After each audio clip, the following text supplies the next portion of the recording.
Hey everyone, and welcome back to Pharmacist Online. Today we're taking a deep dive into the world of diabetes medications, specifically how we went from the early days of sulfonylureas to the more modern GLP-1s. It's going to be a fascinating journey, and to guide us through it, we have a senior pharmacist joining us today. Happy to be here. I'm so glad to have you here. And of course, as always, make sure to like, share, and subscribe to Pharmacist Online for more deep dives like this one. So, to kick things off, can you just set the stage for us? Sure. What was diabetes management like before sulfonylureas hit the scene? Well, you have to remember that before sulfonylureas, which came about in the 1950s, Okay. managing diabetes was a totally different ballgame. Much more difficult. There weren't any oral medications available to help control blood sugar. Wow. So sulfonylureas were a real game changer.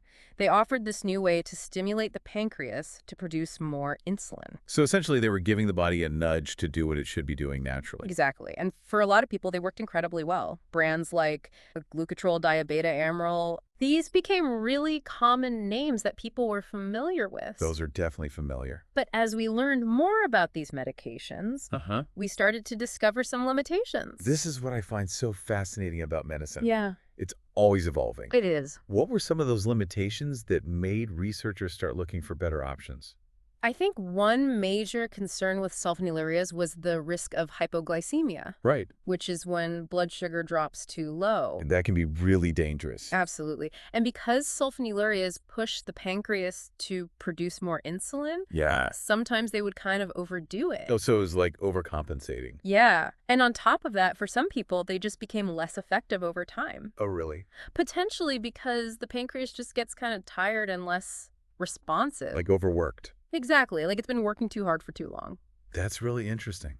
Yeah. So it sounds like scientists had a tough challenge ahead of them, They did. trying to find a way to help the body regulate blood sugar without those negative side effects. Is that what led to the development of GLP-1? You got it. GLP-1s work by mimicking a hormone that our bodies produce naturally called glucagon-like peptide 1. GLP-1. Yep. And this hormone is super important for regulating blood sugar, Okay. especially after meals. And the really cool thing about GLP-1s is that they work with the body's natural systems I see. instead of forcing the pancreas to work overtime. That's a huge difference. It is. Seems like a much more refined approach. Yeah, you could say that. So what kind of impact have GLP-1s had on patients? Well, they've been shown to be very effective in managing blood sugar levels. And they have a lower risk of hypoglycemia compared to sulfonylureas. That's great. And on top of that, they've also been shown to have some additional benefits. Oh, like what? Well, things like weight loss. Really? Yeah. That's amazing. And even some protective effects for the heart. Wow, that's impressive. Yeah, they've really made a difference for a lot of people. So this whole evolution from sulfonylureas to GLP-1s, it's quite a journey. It is. What do you think the future holds for diabetes treatment?